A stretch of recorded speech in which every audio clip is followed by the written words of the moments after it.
অনেক সময় কবর থেকে মানুষের চিৎকার শোনা যায়। স্বজনেরা কেউ কেউ ভূত প্রেত মনে করে ভয় পান। অনেকে মনে করেন কবরের ভিতরে মৃতের উপর অত্যাচার চলছে। আবার অনেকে মনে করেন অশরীরীয় আত্মার কারসাজি। সম্প্রতি একটি প্রাণীর ছবি এবং তার ডাক সামাজিক যোগাযোগ মাধ্যমে ভাইরাল হয়েছে। সেখানে বলা হয়েছে কবরের এই ভূতুড়ে শব্দ আসলে এই প্রাণীর কারসাজি। প্রিয় দর্শক, এই প্রসঙ্গে আজকের ভিডিও। দর্শক, জন্তুটির নাম কবর বিজু। এদের সাধারণত কবরস্থানে পাওয়া যায়। এরা কবরস্থানের মাটির নিচে ইঁদুরের মতো গর্ত করে থাকে। বের না হওয়ার কারণে লোকের চোখে পড়ে না। এরা রাতের বেলায় কবরস্থানে মৃতদেহ খায় আর এমন আওয়াজ করে যে সবাই ভাবে এখানে হয়তো কোনো ভূত বা প্রেত আছে। যে লোকেরা এই প্রাণীর আওয়াজ শুনে ভূত বা প্রেত ও আত্মার আওয়াজ ভেবে ভুল করেন, ভীত হন, তাদের উদ্দেশ্যে এই ভিডিও। কবর বিজু মূলত এক প্রজাতির কচ্ছপ। বৈজ্ঞানিকভাবে একে মাইক্রোসিলিস ট্যামিনিকি বা এম ট্যামিনিকি বলা হয়। তবে বিশ্বব্যাপী এটি অ্যালিগেটর স্ন্যাফিং টার্টল বলে বেশ পরিচিত। কারণ অ্যালিগেটর বা কুমিরের মতো এর দেহের উপরিভাগ খাঁজ কাটা। এদের দাঁত ও চোয়াল কুমিরের মতো শক্তিশালী।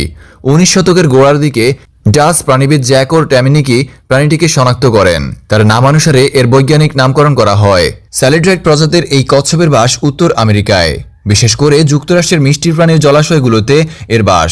যুক্তরাষ্ট্রের উত্তর অঞ্চলের ফ্লোরিডা, ইস্ট টেক্সাস, কনসাস, ইলিয়ন, ইন্ডিয়ানার ডোবানালায় বাস করে এরা।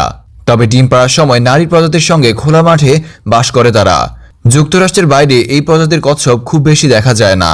ফলে বাংলাদেশের কবরে বা এশিয়া জানাজা হয়েছিল বাইতুল মোকাররম, এবং আজকে যেখানে তাকে সমাহিত করা হয়েছে সেখানেই বেগম খালেদা জিয়াকে দাফন করা হলো।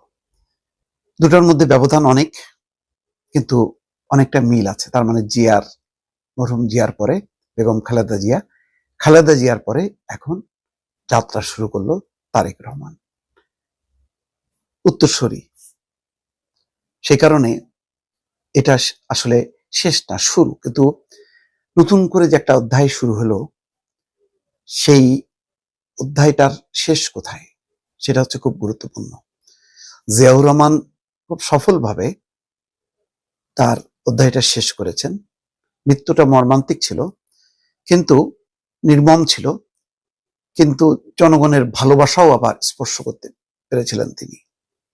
তার মৃত্যুটা অস্বাভাবিক ছিল, বেগম খালেদা জিয়ার মৃত্যুটা অস্বাভাবিক না। বয়সজনিত, স্বাস্থ্যজনিত সংকটে তিনি মৃত্যুবরণ করেছেন এবং পৃথিবীর সেরা চিকিৎসা তিনি পেয়েছেন। এরপরে আর কোনো চিকিৎসা নেই, কিন্তু মানুষকে তো একদিন যেতে হবে। বেগম খালেদা জিয়া চলে গেলেন অত্যন্ত সম্মানের সাথে। তার মৃত্যুর আগের মুহূর্তটাও যেমন সম্মানের ছিল, কারণ ততক্ষণে একটা ফ্যাসিবাদের শাসন থেকে দেশ মুক্ত হয়েছে, মুক্ত পরিবেশে তারেক রহমান আসতে পেরেছে এবং পুরো রাষ্ট্র শ্রদ্ধা জানাতে পেরেছে। শুধু রাষ্ট্র না, আমাদের প্রতিবেশী দেশগুলো, বিশ্ব মুক্তভাবে কোনো ভয় ভীতি, কূটনীতিক কোনো বাধা বিপত্তি, কোনো কিছুই সমস্যা হয়নি, কারণ আওয়ামী লীগ ক্ষমতায় ছিল না। আওয়ামী লীগ বিহীন একটা সরকার, যে সরকারের মূল সমর্থক বিএনপি, সমর্থক জামাত ইসলাম সহ সবাই, তো সব দলের এই সরকারের অধীনে একটা অসাধারণ শেষ যাত্রাটা হলো বেগম খালেদা জিয়ার, ঐতিহাসিক। এখান থেকেই প্রেরণা নিয়ে সব মানুষের, লক্ষ কোটি মানুষের ভালোবাসা নিয়ে, লাখো লাখো মানুষের এই যে জানাজা, এই যে অংশগ্রহণ, দেশ বিদেশ থেকে প্রতিনিধিরা ছুটে এসে সান্ত্বনা, এই সান্ত্বনা সব মিলায় এই শোকটা আসলে এখন বিশাল শক্তিতে রূপান্তরিত হয়ে গেছে।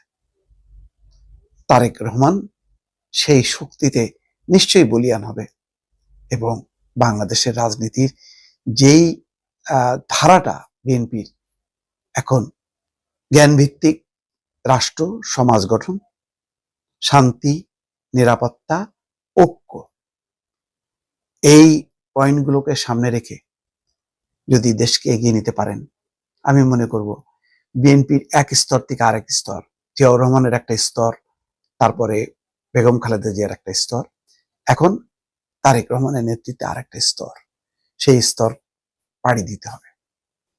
রাজনীতির এই জটিল কঠিন পথ পাড়ি দিতে হবে। নিশ্চয়ই এই শক্তি আজকে যেই